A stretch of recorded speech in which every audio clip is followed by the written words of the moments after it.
నిర్మించినటువంటి ప్రజలు, గౌరవ రాష్ట్ర ముఖ్యమంత్రి వర్యులు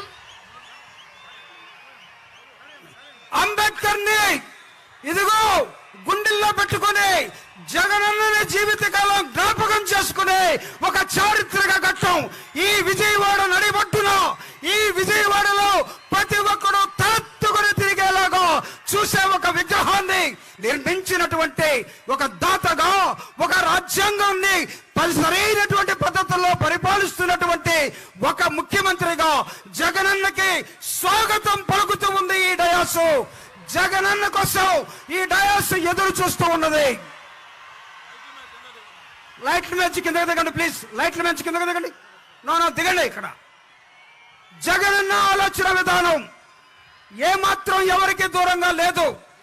జగనన్న ఆలోచన విధానం ఈ రాష్ట్రంలో పేదలకి, ఈ రాష్ట్రంలో దళితులకి, ఈ రాష్ట్రంలో అట్టడుగు వర్గాలుగా ఉన్నటువంటి ప్రతి కుటుంబానికి, ప్రతి కులానికి, ప్రతి ప్రాంతానికి గుండెలకు హత్తుకునేలాగా ఆయన పరిపాలన కొనసాగుతూ ఉన్నది.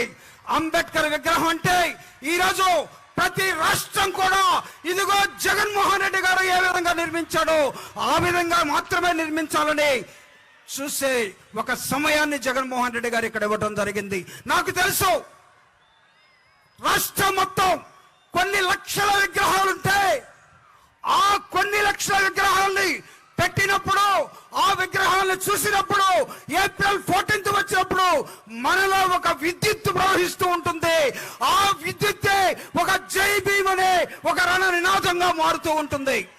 ఆ విద్యుత్తుని అప్పుడప్పుడు ఆపాలని చూసే వాళ్ళకి, అప్పుడప్పుడు సరఫరా కాకుండా ఉంచాలని చూసే దుర్మార్గులకి ఒక హెచ్చరికగా జగన్మోహన్ రెడ్డి గారు ఇదిగో ఇక్కడ ఒక విగ్రహాన్ని, ఒక విద్యుత్ కేంద్రాన్ని, ఒక విద్యుత్ కేంద్రం ఏ విధంగా విద్యుత్ సరఫరా చేస్తుందో మన ప్రజలందరూ కూడా అలాంటి విద్యుత్ కేంద్రాన్ని ఈరోజు జగన్మోహన్ రెడ్డి గారు 125 అడుగుల ఎత్తైన విగ్రహంతో పాటు దానికి పెడెస్టల్ గా ఒక 81 మీటర్ల ఇంకా అడుగులు కలిపి 206 అడుగుల ఎత్తైనటువంటి విగ్రహాన్ని జగన్మోహన్ రెడ్డి గారు ముఖ్యమంత్రిగా ఆనరబుల్ సీఎం ఈ రోజు ఈ రాష్ట్రంలో మనందరికీ ఇవ్వటం జరిగింది. ముఖ్యమంత్రి గారు వచ్చే ముందు ఒకే ఒక్క నిమిషం, ఒకే ఒక్క నినాదాన్ని మీ అందరితో చెప్పించి నేను చెప్పి నా ఉపన్యాసాన్ని ముగించబోతా ఉన్నాను.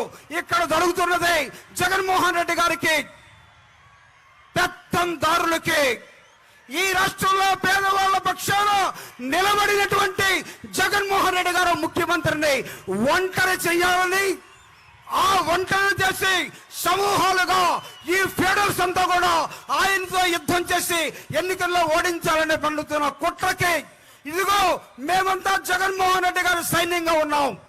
అంబేద్కర్ వాదులందరూ కూడా జగనన్నని భుజాల మీద ఎత్తుకొని జై జగన్ అనే ఒక నినాదాన్ని ఇస్తాం. ఆ నినాదం మధ్య ఈ శత్రువులందరూ కూడా కొట్టుకుపోయే విధానంలో ఉంటారని నేను ఈరోజు మీ ముందు ఒక ప్రార్థన, ఒక విన్నపం ఈ రెండింటిని చేస్తూ ది మోడర్న్ డెమోక్రాట్